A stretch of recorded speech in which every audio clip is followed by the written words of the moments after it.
नमस्कार मंडळी. आजची आपली कथा आहे रत्नाकर मतकरी यांच्या गहिरे पाणी या गूढ कथा संग्रहातील दुसरी कथा, ट्रॅप. दारावरची बेल वाजली आणि पार्वतीबाईंनी दचकून पाहिलं. शिवलीलामृत वाचता वाचता पार्वतीबाईंना डुलकी लागली होती. अलीकडे असे वारंवार व्हायचे. केव्हाही डोळ्यांवर झापड यायची, मग बोलताना असो की काम करताना. त्यातून वाचताना म्हणजे तर काय बघायलाच नको. 4 शब्द वाचले की डोळे जड व्हायचे. म्हणा, पार्वतीबाईंच्या पोथीपठणाला वाचन म्हणणे कठीणच होते, कारण जन्मभर त्या ही एकच पोथी भक्तिभावाने वाचित आल्या होत्या. तेव्हा एक ओवी अधू डोळ्यांनी कशी तरी वाचली की उरलेल्या ओळी आपोआप पाठोपाठ आपणहून यायच्या. आताही तसेच झाले. तरी तुमचा एक स्नेहाळ 5 वर्षांचा चिलया बाळ म्हणताना त्यांना जी डुलकी लागली तिच्यामुळे दारावरची पहिली बेल त्यांच्या कानात शिरलीच नाही. पण ती वाजवणाऱ्याने बेल बडवण्याचा सपाटाच लावला. तेव्हा 3ऱ्या-4थ्या बेलला त्या दचकून जाग्या झाल्या आणि डोके उचलून त्रासिकपणे उद्गारल्या, "कोण आले त्रास द्यायला? जरा स्वस्तपणे पोथी वाचीन म्हटलं तर." त्यांच्या शब्दात व्यत्यय आणणाऱ्याविषयी जरा रागच होता, तशी काहीशी भीती देखील होती. त्या मूळच्या चिमुकल्या नाजूक कुडीच्या आता 70 उलटून गेली होती, त्यामुळे एकटे राहणे धोक्याचे वाटे. आताही दार उघडण्याआधी त्यांनी साखळी लावून घेतली. मग दार किलकिले उघडून बाहेर पाहिले. एक भारदस्त गृहस्थ विचारित होता, "मी आत येऊ का?" पार्वतीबाईंनी साखळी काढून दार उघडले. मी नाराजीनेच म्हटले, "या, पण जागा बघायला आला असाल तर आधीच सांगते की मला ही जागा विकायची नाही." पार्वतीबाईंच्या वडिलांनी बांधलेली ही 1 मजली आगरकर निवास जुन्या बंगलीसारखी होती. तळ मजल्यावर 2 बिराडे राहत. त्यांचा संबंध भाडे देण्यापुरता येई. पहिल्या मजल्यावरची प्रशस्त हॉल, किचन, बेडरूम वगैरेवाली जागा इतकी हवेशीर आणि प्रशस्त होती की तिच्यावर बऱ्याच जणांचा डोळा होता. "नाही, जागेसाठी नाही आलो मी," तो भारदस्त गृहस्थ म्हणाला. पार्वतीबाई थोडे वरमून म्हणाल्या, "नाही हो, लोकांना वाटतं की एकटीच निराधार म्हातारी आहे, तिला काय करायची मोठी जागा. तेव्हा येतात पुन्हा पुन्हा चौकशी करायला. म्हणून म्हटलं हो, रागावू नका. काय काम होतं? तुमची थोडी माहिती हवी होती." "मी कशाला देऊ माझी माहिती, आणि तीही परक्या माणसाला?" पार्वतीबाई वरच्या स्वरात म्हणाल्या. गृहस्थ हसला. आपले कार्ड दाखवीत म्हणाला, "मी महाजन, CID अधिकारी." मग पार्वतीबाई थोड्या मोकळीपणाने बोलू लागल्या, "गडी माणसं परवडत नाहीत. पंढरपूरला एक मावस बहीण आहे, ती सोडली तर नातेवाईकही नाहीत. तेव्हा एकटीच राहते, म्हणून चोर चिलटांची भीती वाटते." त्या म्हणाल्या, "मेलं चोराला न्यायला आहेच काय, पण म्हातारीकडे काहीतरी डबोलं असेल अशा आशेनंच, अशाच कल्पनेनं कोणीतरी मारून जायचं." "राव बहादूर आगरकर माझे वडील, त्यांनी हे घर ठेवलंय आणि 4 कंपन्यांचे शेअर्स. तेवढ्यावरच चालतं. बहीण बोलवते पंढरपूरला, पण मी काही ही जागा विकून कुठं जायची नाही. आता हेच माझं पंढरपूर आणि हीच माझी काशी." गृहस्थ हसले, पण हसत हसत लगेच गंभीर झाले. म्हणाले, "पार्वतीबाई, मी तुम्हाला सावध करायला आलोय. तुमच्या वयाच्या बायकांवर काही माणसं लक्ष ठेवून आहेत. सांभाळून राहा, नाहीतर तुमच्या जीवाला धोका आहे." पार्वतीबाई घंटा वाजवून गाभाऱ्याबाहेर आल्या आणि प्रदक्षिणा घालू लागल्या. त्यांच्या मागोमागच एक तरुण प्रदक्षिणा घालत होता. पार्वतीबाईंनी गती किंचित वाढवली. कैलाशराणा शिवचंद्रमौळीच्या ओव्या पुटपुटत त्या प्रदक्षिणा घालत राहिल्या. एकाएकी त्यांना भोवळ आली. तरुण त्यांच्या पाठोपाठ होता म्हणून त्यांना सावरू शकला. त्याने त्यांना उचलून मोकळ्यावर आणून ठेवले. लोक जमा झाले, आपापसात कुजबुजू लागले. एका स्त्रीने तीर्थाचे फुलपात्र पुढे केले. त्या तरुणाने ते त्यांच्या डोळ्यांना लावले. कोणीतरी पाण्याचे भांडे घेऊन आले. त्यातले पाणी त्यांच्या डोक्यावर शिंपडले. पार्वतीबाई हळूहळू शुद्धीवर येऊ लागल्या. "कसं वाटते आई?" तरुणाने विचारले. आई शब्द ऐकताच पार्वतीबाईंनी डोळे उघडले. "कोण म्हणाला आई?" त्यांनी विचारले. समोर दिसणाऱ्या हसऱ्या चेहऱ्याला डोळ्यात सामावून घेण्याचा प्रयत्न केला. मग त्या उठून बसल्या.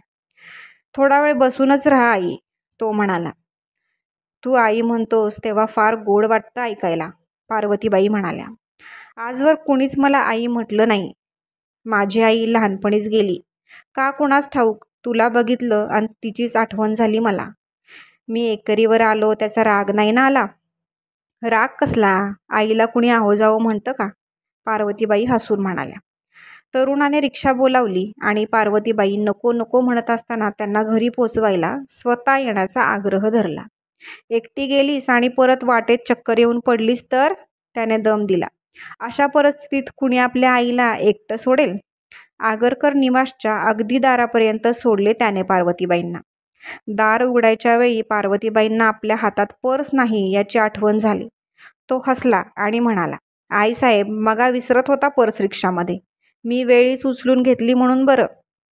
पर्समधून चावी काढून त्यानेच दरवाजा उघडला आणि पार्वतीबाईंना तिथल्या दिवाणावर झोपवून तो परत निघाला. चहा कॉफी काही नको म्हणाला. उलट तिथलेच एक संत्रे त्याने पार्वतीबाईंना बळे बळे खायला लावले. उद्या येईन तब्येतीची चौकशी करायला, असे सांगून तो निघून गेला. दुसऱ्या दिवशी पार्वतीबाई कांदे पोहे करून त्याची वाट पाहत बसल्या. बसल्या बसल्याच त्यांना डुलकी लागली. जाग आल्याबरोबर समोर पाहतात तो कालचाच तरुण. आई अशी हाक मारतोय. तू आलास कसा पण आत? थोडे भानावर येताच त्यांनी विचारले. अगं, काल मीच नाही का दार उघडलं, तेव्हा चावी राहिली माझ्याकडेच. चावी त्यांना परत देत तो म्हणाला, बस, तुझ्यासाठी कांदे पोहे केलेत. आई, कांदे पोहे म्हणजे माझा जीव की प्राण, तो म्हणाला. पण तुला कसं हे माहिती? अंतरीच्या गोष्टी बाबा या. एका अंतरीचं दुजा अंतरी आपोआप जाऊन पडतं. कांदे पोहे खाता खाता त्यानं आपली सगळी माहिती दिली. त्याचे नाव निरंजन केळकर. वडील शहापूरला. धाकटी एक बहीण आणि एक भाऊही तिथेच असतात. हा शिकण्यासाठी म्हणून मुंबईला आलेला शेवटच्या वर्षाचा विद्यार्थी. मध्ये 2-3 वर्षे बुडाल्यामुळे काहीसा थोराडच वाटणारा. राहण्याच्या जागेची सोय अजून पक्की झाली नाही. आज या मित्राकडे तर उद्या त्या मित्राकडे पथारी टाकायची. अगदीच फुटपाथवर राहत नाही एवढेच. अरे, असं का म्हणतोस? पार्वतीबाई कळवळून म्हणाल्या. आता तुझी आई आहे ना इथं, नेहमीसाठी इथंच राहायला ये असं अजून तरी म्हणणार नाही मी तुला, पण अगदीच अडचण असली तर जा असंही म्हणणार नाही. पार्वतीबाईंनी निरंजनचा पत्ता मागितला अडीअडचणीसाठी. पण मीच वरचेवर येत जाईन तुझी चौकशी करायला, असे सांगून त्याने पत्ता देण्याचे टाळले. पार्वतीबाईंनी आग्रह धरला, पण त्याने विषयच बदलला. जवळच पोथीपाशी ठेवलेला चष्मा उचलून त्याची पाहणी करीत तो म्हणाला, याची काडी तुटली आई. मी आज घेऊन जातो आणि उद्या दुरुस्त करून घेऊन येईन. पार्वतीबाईंचे मन भरून आले. अगदी आपला मुलगाच, आपल्या लहान सहान अडचणी समजून घेणारा, त्या दूर करण्याचा प्रयत्न करणारा. आपल्या पोटचा मुलगा जिवंत जन्मला असता तर तो आज एवढाच असता. पण तो आपल्या नशिबात नव्हता. तो जन्मायच्या आधीच त्याचे वडील कुठे परागंदा झाले. ते आज येतील, उद्या येतील या आशेने आपण जन्मभर त्यांच्या नावाने कुंकू लावतो, गळ्यात त्यांचे मंगळसूत्र घालतो. पण ते कधीच आले नाहीत. त्यांच्या जाण्याच्या धक्क्याने की आणखी कशाने कोण जाणे, पण मुलगा जन्मला तो निपचिपच. पण त्यावेळी परमेश्वराने त्याला आपल्याजवळ बोलावून घेतले आणि आता एकदम मोठे करूनच पाठवून दिले. अगदी शिवलीलामृतामधल्या चिलया बाळाच्या आख्यानातला सारखे. अतिथी म्हणून शंकर चांगोणीच्या दारात उभा राहतो, तिची सत्व परीक्षा पाहण्याकरिता. लीलयाला उखळात कुटून त्याचे मांस मला ताटात वाढ असे सांगतो. चांगुणा या सत्व परीक्षेला उतरते आणि भगवान शंकर तिचा मुलगा तिला परत देतो. बाळा माझ्या येई धावत तुझ लागी खोळंबला अतिथ, ऐसे ऐकता अकस्मात बाळ आला धावोनी. निरंजन केळकर भलताच खुशीत होता. आई तर त्याला मिळालीच होती, पण आता प्रेयसीही मिळाली होती. अचानक त्याची अपर्णा बिनेवालेशी ओळख झाली होती. तिनेच करून घेतली होती म्हटले तरी चालेल. म्हणजे बस स्टॉपवर तिला पाहता क्षणीच निरंजनला चटका लागला खरा, पण आपला इंटरेस्ट धड दिसू दे नाहीत का निरंजन खुळा नव्हता. आपण मागे लागलो की मुली दूर पळतात हे त्याला चांगलेच ठाऊक असल्यामुळे एका सुरक्षित अंतरावर राहून त्यानेच तिला आपल्या मागे येऊ दिले होते. अर्थात तरुण मुले आपल्या प्रेमात पडतील इतके देखणे, अक्कडबाज, हुशार, गोडगोड बोलणारे, मर्दानी वागणारे इत्यादी आपण आहोतच याची खात्रीही यामागे होतीच. काही का असेना निरंजनचे टेक्निक अगदी अचूक ठरले होते आणि अपर्णा बिनीवालेसारखी सुंदर, सोफिस्टिकेटेड ॲड वर्ल्डमधली मुलगी अगदी थोड्या दिवसात त्याला पटली होती. अडचण फक्त एवढीच होती की त्याने लवकरात लवकर आपल्याशी लग्न करावे असा धोशा तिने लावला होता. लग्न लांबणीवर पडणार असेल तर ते होईपर्यंत ती त्याला अंगाला हातसुद्धा लावू देणार नव्हती. वेदशास्त्र संपन्न आजोबांच्या खानदानी बिनीवाले घराण्याला तसले उठवळ वागणे बिलकुल शोभले नसते असे तिचे म्हणणे. खानदान आणि वागण्यातला मोकळेपणा यांचा अलीकडे तरी फारसा संबंध राहिलेला नाही असे सांगून तिचे समजून काढण्याचा निरंजनने कितीतरी प्रयत्न केला, पण ती सहजपणे बधणारी नव्हती. इतर बाबतीत एवढी बिनधास्त वागणारी तू याच बाबतीत इतकी मागासलेली कशी, असे त्याने विचारले. त्याचेही उत्तर लग्नानंतरच मिळेल असे सांगून ती मोकळी झाली होती. अगं, पण मी एवढ्यात लग्न करणार कसा, त्याने काकुळतीला येऊन विचारले. अजून मला धड राहायला जागा नाही आणि काही निश्चित उत्पन्नाचं साधन तरी कुठं आहे. मला आहे, अपर्णा ठामपणे म्हणाली. कुठलं, त्या ॲडवाल्याकडचं दिवसाला फक्त 2 तासाचं पार्ट टाईम कामच ना, असे म्हणून निरंजन मोठ्याने हसला. मिस्टर, एवढं हिनवायला नको. पुढच्या आठवड्यापासून 4 तास काम होणार आहे आणि मला चक्क पगारही मिळणार आहे, अर्धा. आणि राहायचं मैत्रिणीकडं, त्याने चिडवले. नॉन पेईंग गेस्ट म्हणून. मग काय झालं, तू नाही का मित्राकडे राहत आणि त्याचं भाडं देतोस वाटतं मित्राला. तशा आपल्यात खूप गोष्टी सारख्या आहेत गं. माझी जशी भावंडं आणि वडील शहापूरला आहेत, तसेच तुझे मायबाप आहेत धुळ्याला. मग शंका घेतल्यासारखे करून त्याने विचारले. काय गं, खरंच आहेत ना? का, तुझे नाही आहेत शहापूरला? तिने त्याची शंका परतवली. माझे आहेत गं, पण अलीकडे मुलींचा काही भरोसा देता येतो का, विशेषतः तुझ्यासारख्या बिनधास्त मुलींचा. असे काही ना काही बोलत निरंजन वेळ मारून नेत असे, पण केव्हा ना केव्हा तरी तिला आपल्या कामधंद्याविषयी विश्वासात घ्यावेच लागणार याची त्याला खात्री होती. त्याप्रमाणे आज त्याने अपर्णाला नेहमीच्या जागी सार्वजनिक बगीचात बोलावले होते. वास्तविक त्याला जे सांगायचे होते ते इतके प्रायव्हेट होते की ते पब्लिक गार्डनमध्ये बोलायचे त्याच्या जीवावर आले होते. पण तिथे नाही तर दुसरीकडे कुठे जाणार. दोघांनाही स्वतःची घरे नव्हती, त्यामुळे बागेचा त्यातल्या त्यात प्रायव्हेट कोपरा शोधून ती दोघे भावी आयुष्याची रूपरेखा काढायला बसली. अपर्णा, इतके दिवस माझं तुला सांगायचं ठरत नव्हतं, कारण तुझ्यावर मी कितपत विश्वास ठेवू शकतो याची मला कल्पना नव्हती. मग आता ती आली. होय अपर्णा, आता मला तुझा भरवसा वाटायला लागलाय. मी करीन त्या प्रत्येक गोष्टीत तू मला साथ देशील असा. बोल, देशील ना? शंका आहे की काय? मग आता मी सांगेन ते न दसकता ऐकून घ्यायचं, हे एक. आणि दुसरं, मी ते करू नये असा जुनाट सल्ला मला द्यायचा नाही. आणि तिसरं अर्थातच याविषयी कुठं अक्षर देखील बोलायचं नाही, हे. पण ते सांगायची गरज तुझ्यासारख्या सावध मुलीला नाहीच आहे. हे बघ, हे सगळं सांगून तू मला घाबरवतोयस. असं करायचे तरी काय, कुठं खून दरोडा तड घालायचा नाही ना? ऐक आणि तुझं तूच ठरव. मला आत्ताच भीती वाटायला लागली. पार्कमधील वर्दळ आता कमी झाली होती. दूरवर एखाद दुसरे जोडपे वाढत्या काळोखाचा फायदा घेताना दिसत होते. लांबून पाहणाऱ्याला निरंजन आणि अपर्णा यांचाही तसाच काहीसा विचार असावा असे वाटले असते. प्रत्यक्षात मात्र ती दोघे आपल्या आयुष्याचा गंभीर विचार करीत बसली होती. तुला माहिती आहे अपर्णा, मला तर 4 चौघांसारखं सामान्य सरपटणारं काटकसरीनं भागवाभागव करीत जगणं जमणार नाही. तारुण्याची उमेदीची वर्ष फुटकळ नोकऱ्या करीत काढायची नाही आहेत मला. माझा एकदम मोठ्या प्रमाणावरच काहीतरी सुरू करण्याचा विचार आहे. चैनीचं सुंदर आयुष्य जगायचे मला. वेल, व्हॉट्स युअर प्लॅन? तुला हवं तसं घबाड कोण देणार आहे तुला? शोधलंय मी एक बकरा. बकरी म्हण हवं तर. तिच्या मालकीची अख्खी एक मजली बिल्डिंग आपल्या मालकीची होणार आहे. कशी काय? ती स्वतःच ती आपल्याला देणार आहे. कोण? तू नेहमी नाव घेतोस तोच ती पार्वतीबाई की काय?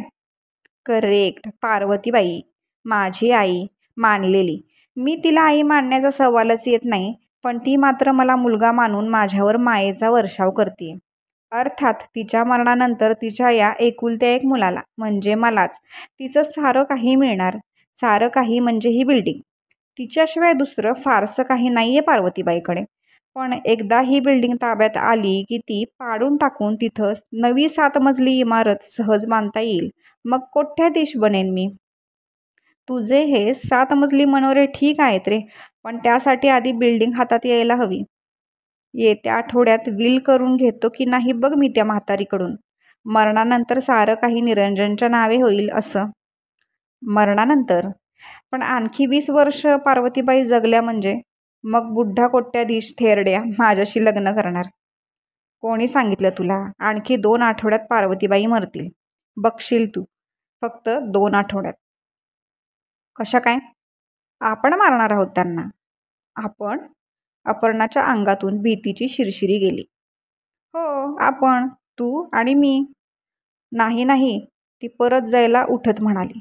मला नको या भयंकर कारस्थानात गुंतवू. तू मला वचन दिलंयस शेवटपर्यंत साथ देण्याचं, तो विचित्र हसून म्हणाला. अपर्णाच्या मनाची तयारी व्हायला 4 दिवस लागले. तिला आधी निरंजनच्या योजनेची तपशीलवार माहिती हवी होती. अगदी पहिल्यापासून. निरंजनने ती हातचे काही न राखता पुरवली. तो म्हणे पार्वतीबाईच्या घरावर बरेच दिवस लक्ष ठेवून होता. त्यांचे घर त्याने आतून पाहिले नव्हते एवढेच, पण ते जुने आणि प्रशस्त असणार याची त्याला कल्पना होती. देवळातही तो दररोज त्यांच्यावर पाळत ठेवून असायचा. त्या दिवशी पार्वतीबाईंना भोवळ आली आणि त्यांच्याशी जवळीक साधण्याची संधी निरंजनला मिळाली. मला भीती वाटते. अनुभव नसताना आपण काहीतरी करायला जाऊ आणि तुरुंगात जाऊन पडू. वेडीच आहेच. अनुभव नसता तर मी हे करायला हाती घेतलं असतं का? आत्तापर्यंत असले कितीतरी डल्ले पचवलेत मी, आणि पोलिसांना साधं माझं नावसुद्धा अजून कळून शकलेलं नाही आहे. आजवर कितीतरी बायाबापड्या माझ्या आई या हाकेबरोबर विरघळलेल्या आहेत. पण यावेळेस प्रकरण जरा अधिक अवघड आहे. थेट मर्डरपर्यंत जायचं आहे आपल्याला. म्हणून तर तुझी मदत हवी आहे मला. अपर्णा गप्पच होती. ती सुन्न झाल्यासारखी झाली होती. आत्ता आत्ता कामधंदा शोधतोय असे दाखवणारा हा तरुण शेवटी अट्टल डल्ला मारून निघाला होता. आणि यावेळेस तर तो एका असहाय्य स्त्रीचा, त्याला मुलगा मानणाऱ्या स्त्रीचा खून करणार होता. पण ती काहीच बोलू शकत नव्हती. चांगलीच गुंतली होती ती या प्रकरणात. कसला एवढा विचार करतेस? समोरच्या काळोखात पाहत निरंजन म्हणाला. त्या म्हातारीचा? अगं तिच्या आयुष्यात आता जगण्यासारखं उरलंच काय आहे? नंतर नाना रोगांनी झगडत ती कशी बशी जगणार? त्यापेक्षा आपण आत्ताच तिला मोकळी केली तर ते तिच्यावर उपकारच ठरतील. विचार कर, आपण तरुण आहोत, आपल्याला सुंदर आयुष्य जगायचे, चैनीचं, आरामाचं, प्रेमाचं, सुखाचं. मग त्यासाठी ही म्हातारी मारायला नको? येस, पार्वतीबाई मारायलाच पाहिजे. अपर्णा आणि निरंजन यांनी विचार करून योजना आखली. त्या योजनेची सुरुवात करण्यासाठी प्रथम अपर्णाची आणि पार्वतीबाईंची ओळख होणे आवश्यक होते. त्याप्रमाणे एका संध्याकाळी अपर्णाने पार्वतीबाईंची बेल वाजवली. आल्या आल्या विचारले, निरंजन आलाय का? एक तरुण मुलगी येऊन निरंजनची चौकशी करते हेच पार्वतीबाईंना कसे तरी वाटले. त्यातून जेव्हा तिने आपल्या निरंजनशी लग्न ठरल्याचे सांगितले तेव्हा तर त्या गारच झाल्या. असं कसं करील तो मला सांगितल्याशिवाय? त्या किंचित दुखावून म्हणाल्या. त्यात काय?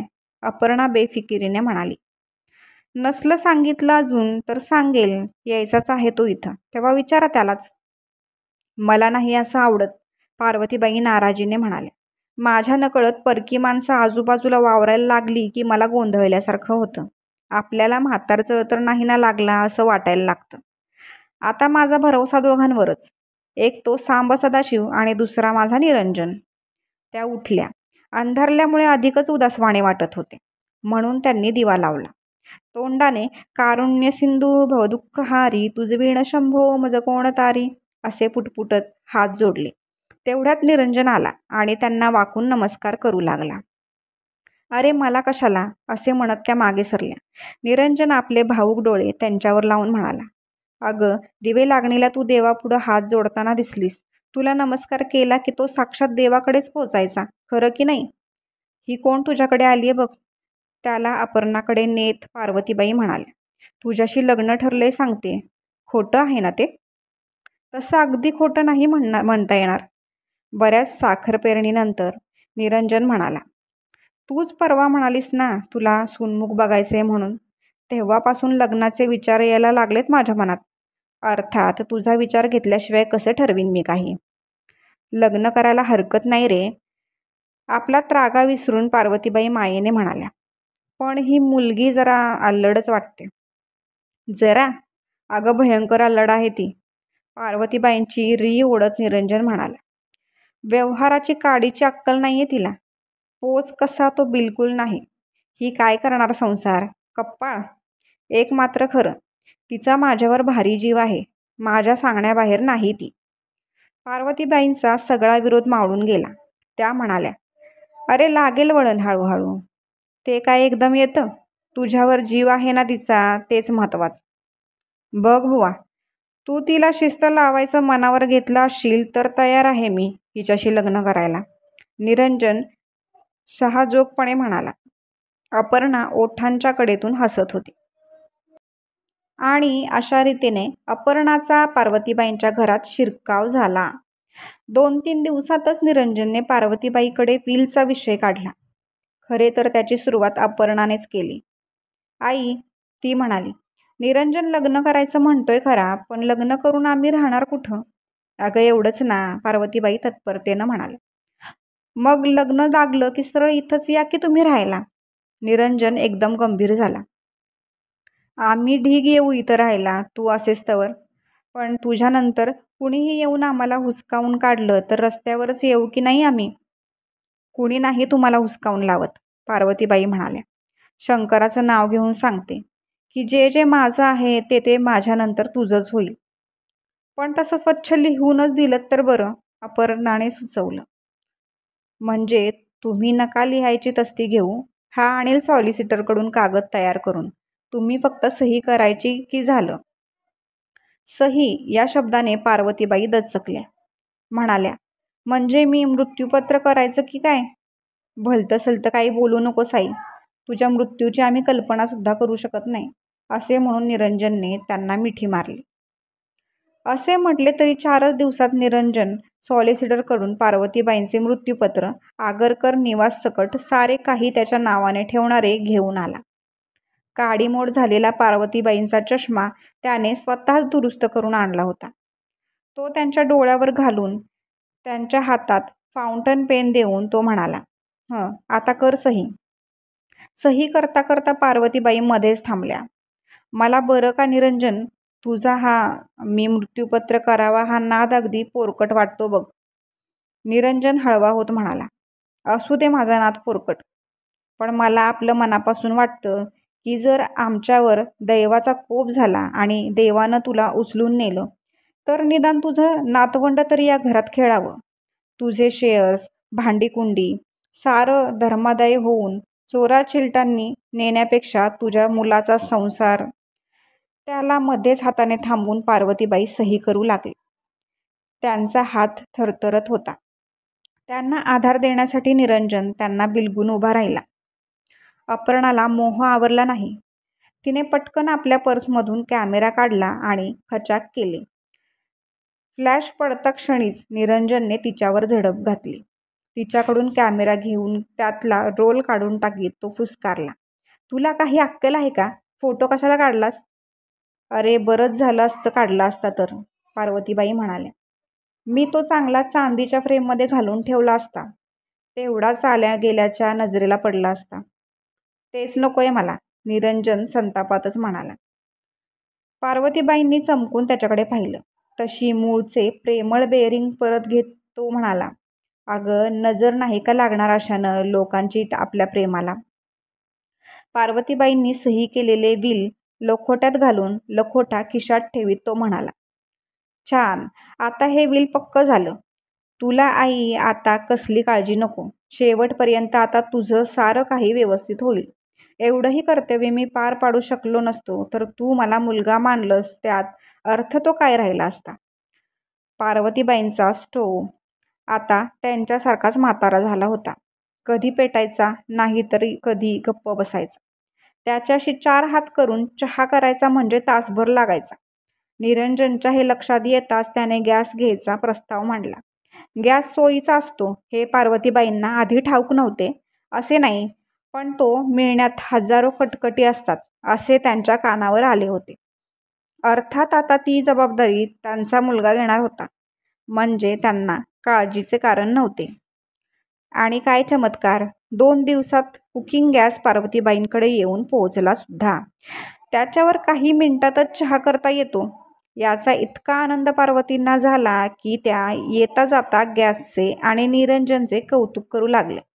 चहा पिता पिता त्या अपर्णाला म्हणाल्या, पाहिलंच किती पटकन चहा होतो ते. माझ्या निरंजननं गॅस घेऊन दिला ना, म्हणून सगळं करतो तो माझ्यासाठी. देवानं धाडल्यासारखा आला ग तो माझ्या आयुष्यात. त्याला सुद्धा असंच वाटतं, परमेश्वरानं आपल्याला आईच परत दिली असं, अपर्णा म्हणाली. होय ग, पार्वतीबाईंच्या डोळ्यात पाणी आले. जगात एवढी नाती असतात, पण खरं आतड्याचं नातं मायलेकरांचं, त्या म्हणाल्या. शिवलीलामृत वाचलंयस तू? काय ग त्यात आख्यान आहे चिलयाचं. चांगुणेनं प्रत्यक्ष पोटचा गोळा उकळात कुटून शिजवला, तर तो बाळ तिला म्हणतो कसा की आई जन्मोजन्मी येईन तुझ्यावरी जननीये. बोलता बोलता पार्वतीबाईंना पेंग येऊ लागली. अलीकडे त्यांची ही सवय जास्तच वाढली होती. पेंगताना किचनच्या दारात निरंजन कधी येऊन उभं राहिला ते त्यांना कळालेही नाही. निरंजनने आल्या आल्या अपर्णाला खूण केली. तिने खिडकी लावून घेतली आणि ती गॅसपाशी गेली. तेवढ्यात पार्वतीबाईंना जाग आली. ही काय करते गॅसशी, त्यांनी विचारले. माझ्यासाठी चहा करते, निरंजन म्हणाला. तू कधी आलास? आत्ताच. त्याच्याशी गप्पा मारता मारता पार्वतीबाईंना पुन्हा डुलकी लागली. आता मात्र निरंजन आणि अपर्णा झपाट्याने हालचाली करू लागली. निरंजनने गॅसच्या दोन्ही तोट्या उघडून ठेवल्या. मग दोघेही घाईघाईने किचनच्या बाहेर पडली. किचनची दारे त्यांनी पक्की ओढून घेतली. त्यांना कडी घातली. मरू दे म्हातारीला गुदमरून, असे म्हणत निरंजन व अपर्णा आगरकर निवासच्या पायऱ्या उतरू लागली. इकडे पार्वतीबाई गाढ झोपल्या होत्या आणि कुकिंग गॅस सापासारखा हिस हिस करीत त्या छोट्याशा किचनमध्ये सर्वत्र पसरू लागला होता. आगरकर निवासच्या तळाशी जेव्हा अपर्णा आणि निरंजन हसत खेळत येऊन पोचली, तेव्हा निरंजनवर आश्चर्याच्या धक्क्याने कोसळण्याची वेळ आली. कारण ते शेवटच्या पायरीपाशी पोहोचतात तेवढ्यात महाजन आणि आणखी 2 पोलीस त्यांच्या स्वागताला पुढे झाले. घ्या याला ताब्यात, अपर्णा करड्या स्वरात म्हणाली. म्हणजे अपर्णा तू? आश्चर्य करीत बसायला निरंजनपाशी वेळ नव्हता. त्याने एक झेप घेऊन पळण्याचा प्रयत्न केला, पण पोलिसांनी त्याला पळू दिलेच नाही.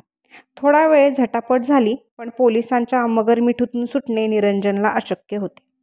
महाजन त्यांना सूचना देत आहेत तोवर अपर्णाने त्यांना आठवण केली. सर, पार्वतीबाईंना सोडायला हवे. पार्वतीबाई जाग्या झाल्या. त्या खोकत खोकतच. खोलीभर गॅसचा तुरट वास पसरला होता आणि मंद हिसकार ऐकू येत होता. त्या खोकतच गॅसच्या चुलीपाशी गेल्या आणि त्यांनी गॅस बंद केला. आपल्याला घेरी येणारे असे त्यांना वाटू लागले होते. कशीबशी त्यांनी खिडकी उघडली. गॅसला जणू खिडकीबाहेर घालवण्यासाठी त्या हात वेडेवाकडे हलवीत राहिल्या. अजून जात नाही मेला हा गॅस, असे पुटपुटत त्या दाराशी गेल्या आणि दार ढकलू लागल्या. दाराला बाहेरून कडी होती. जोरजोराने त्या दारावर हात आपटू लागल्या, पण कोण येणार होते दार उघडायला? आता खिडकीतून सावकाश सगळा गॅस बाहेर जाण्याची वाट पाहावी, दुसरे काय, अशा विचाराने त्या खोकत खोकतच खुर्चीला टेकल्या. एवढ्यात कडी काढल्याचा आवाज झाला. पाठोपाठ दार उघडले आणि महाजन व अपर्णा दोघे आत आली. आल्या आल्या अपर्णाने पार्वतीबाईंना प्यायला पाणी दिले आणि त्यांना आधी किचनच्या बाहेर काढले. बाहेर आल्या आल्या पार्वतीबाई कॉटवर पडल्या. त्या खूप थकल्या होत्या. त्यांच्याने बोलवत नव्हते. अजूनही खोकला मधून येतच होता. पण पार्वतीबाई, तुम्ही झोपण्याचं नुसतं सोंग करायचं आणि आमची पाठ वळताच उठून गॅस बंद करायचा असं ठरलं होतं ना? मग? अपर्णाने विचारले. हो ग बाई, आधी ढोंगच करत होते, पार्वतीबाई थांबत थांबत बोलल्या. पण नंतर खरोखरची झापड आली. वाईट मेली ही झोप काळ झोपच ठरणार होती. वा, असं कसं होऊ देऊ आम्ही? आमचे लक्ष होतंच ना. बाकी बाई बहाद्दर खऱ्या, महाजन कौतुकाने म्हणाले. किशन कुमारला पकडायला आपण जो ट्रॅप लावला त्यातली सगळ्यात महत्त्वाची कामगिरी यांची. किशन कुमारला वाटत होतं की आपण या एकट्या साध्यासुध्या बाईला जाळ्यात पकडतोय, पण खरं म्हणजे तोच या बाईंच्या जाळ्यात अडकत चालला होता. हे सगळं तुम्ही मला मनाविरुद्ध करायला लावलंत महाजन साहेब, पार्वतीबाई थकल्या आवाजात म्हणाल्या. तुम्ही पुन्हा पुन्हा माझ्या घरी येऊन मला आग्रह केलात की किशन कुमार या ग्वाल्हेरच्या भामट्याला रेड हँडेड पकडण्यासाठी मी मदत करावी. अनेक ठिकाणी बाया बावट्यांना लुटून फरारी झालेल्या या ठगाला सापळ्यात अडकवण्यासाठी मी सावध व्हावं. तुमची एक लेडी ऑफिसर माझ्यावर लक्ष ठेवून असेल. तिच्याशी ओळख असल्याचं मात्र मी बिलकुल दाखवायचं नाही. काय आणि काय तुम्ही सांगत राहिलात. मला काय, मी शक्य झालं तेवढं केलं. CID ऑफिसमध्ये अपर्णा काम करीत होती. हवालदाराने येऊन तिला सॅल्यूट ठोकला. काल अरेस्ट केलेला किशन कुमार तुम्हाला भेटायचं म्हणतोय, तो म्हणाला. तिने परवानगी दिल्यावर तो त्याला आत घेऊन आला. बाहेर जाऊन थांबला. काय सांगायचंय तिने विचारले. अपर्णा किशोर कुमार उर्फ निरंजन म्हणाला. तू आपलं काम फारच छान पार पाडलंस, मला बिलकुल संशय येऊ न देता. वेल, फक्त एकदाच मी फोटो काढला तेव्हा ना, पुरावा तयार करण्यासाठी तो फोटो काढण्याचा मोह पडला मला. महागात पडली असती ती चूक. तू त्याच वेळी सावध झाला असतास. शक्यच नाही. मी कल्पनाही करू शकलो नसतो की तू माझ्या अपर्णाशिवाय वेगळी कोणीतरी. का आजवर तू इतक्या बाया बापट्यांना फसवत आलास. नकली नाती तुला नवीन नाहीत. तुझा विश्वास बसणार नाही कदाचित, पण यावेळेस हे नातं नकली नव्हतं. यावेळी मी खरंच तुझ्या प्रेमात पडलो होतो अपर्णा. त्याच्या आवाजात कधी नव्हे एवढे गांभीर्य आले होते. I am sorry mister Kishan Kumar. तुम्ही मतलबासाठी निरनिराळी सोंगे घेता. आम्हाला कर्तव्यासाठी ती घ्यावी लागतात. मी प्रेमात पडले नाही, मी फक्त माझी ड्युटी केली. महाजन पार्वतीबाईंना अपर्णाकडे घेऊन आले तेव्हा किशन कुमार तिथेच होता. पार्वतीबाईंना त्या तिघांशीही काही बोलायचे होते. आल्या आल्या त्यांनी विचारले, या भामट्याला आता शिक्षा होईल ना? जरूर, महाजन म्हणाले. अनेक बाया बापड्यांचे तळतळाट आहेत याच्यावर, आणि या केसमध्ये आमच्याकडे पुरावेही बळकट आहेत. अनेक वर्ष तुरुंगात खितपत पडावं लागेल त्याला. कुणी जामीन द्यायलाही पुढे येणार नाही. आहे कोण त्याला? का, मी आहे की, पार्वतीबाई एकदम उद्गारल्या. मी जामीन देईन त्याला. तिघेही चमकली. तुम्ही काय म्हणून जामीन द्याल? महाजनांनी विचारले. का नाही? माझा मुलगा नाही का तो? नाही, महाजन म्हणाले. तो तुमचा मुलगा नाही. रक्ताचा मुलगा नसेल, पार्वतीबाई म्हणाल्या. पण त्यानं मला आई पण दिले. नाही तर तुम्हाला काय वाटतं महाजन साहेब, की मी शेवटपर्यंत ते आईचं सोंग वठवू शकले असते? मी नटी नाही, मी एक सामान्य बाई आहे. त्याचं त्याला माहीत. पण मी तरी वागत होते ते मनापासूनच, नकली नाही. महाजन बघतच राहिले. त्यांना हे पूर्णपणे अनपेक्षित होतं. हा भामटा असेल, खोटारडा असेल, पण यानं मला आई म्हटलं. थोडे दिवस तरी असा भास निर्माण केला की मी त्याची आई आहे आणि मला एक हातातोंडाशी आलेला मुलगा आहे. त्यानं मला आईपणाचा आनंद दिला. माझं कायमचं हरवलेलं आईपण परत दिलं. ते देणाऱ्या या मुलावरून मी ओवाळून टाकेन तेवढं कमीच आहे. काय करणार आहात तुम्ही? अपर्णाने हळुवारपणे विचारले. मी माझं राहतं घर गहाण टाकून पंढरपूरला जाणार आहे. येतील त्या पैशातून एक चांगला वकील बघून माझ्या मुलाला सोडवणार आहे. किशन कुमारची मुद्रा झरझर पालटत गेली. या बाईने सगळ्याच बाबतीत आपला पराभव केलाय हे तो समजून चुकला होता. त्याचे मान आपसुकच खाली गेले. महाजन विचारात पडले होते. पार्वतीबाई, अखेरीस ते म्हणाले, एका खुनी बदमाशासाठी ज्यानं तुमचा जीव घेण्याचा प्रयत्न केला, अशा नराधमासाठी तुम्ही हे का करताय? मला समजत नाही. पार्वतीबाई उठून महाजनांजवळ गेल्या. म्हणाल्या, महाजन साहेब, तुमचा मुलगा खुनी बदमाश निघाला तर तुम्ही त्याला वाऱ्यावर सोडाल?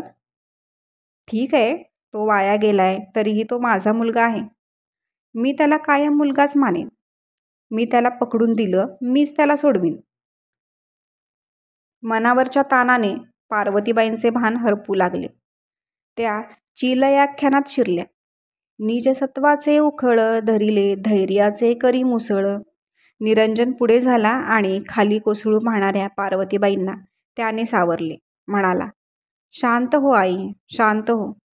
त्याच्या हाकेसरशी डोळे उघडून पण अर्धवट ग्लानीतच त्या म्हणू लागल्या, वृथा गेले माझे बाळ, मग कंठ मोकळा करून, ते स्नेहाळ हाक फोडी चांगुणा. निरंजनला पार्वतीबाईंशी झालेली पहिली देवळातली भेट आठवली. गाभाऱ्याबाहेर येण्याआधी त्यांनी वाजवलेल्या घंटेचा नाद त्याच्या कानात घुमू लागला. रसिक मित्र हो, तुम्हाला कळालंच असेल, ही कथा एक सस्पेन्स थ्रिलर होती. पण या कथेची सर्वात सुंदर बाजू म्हणजे एक आई, मग ती मानलेली का असेना, पण ती आपल्या मुलावरच्या उत्कट प्रेमापोटी त्याचे कितीही आणि कोणतेही अपराध सहज पोटात घालून त्याच्यासाठी काय करू शकते याचे दर्शन आपल्याला या कथेच्या शेवटी घडते. कथा ऐकत असताना तुम्हालाही असंच वाटलं असेल तर तुमच्या भावना तुम्ही कमेंट बॉक्समध्ये नक्की व्यक्त करू शकता. कथा आवडली असेल तर लाईक करा आणि अशाच रहस्यकथा, गूढकथा, भयकथा ऐकण्यात तुम्हाला रस असेल तर चॅनलला सबस्क्राईब करून बेल आयकॉन दाबायला विसरू नका. पुन्हा भेटू याच कथासंग्रहातील पुढील कथा घेऊन पुढील व्हिडिओमध्ये. तोपर्यंत मनापासून धन्यवाद.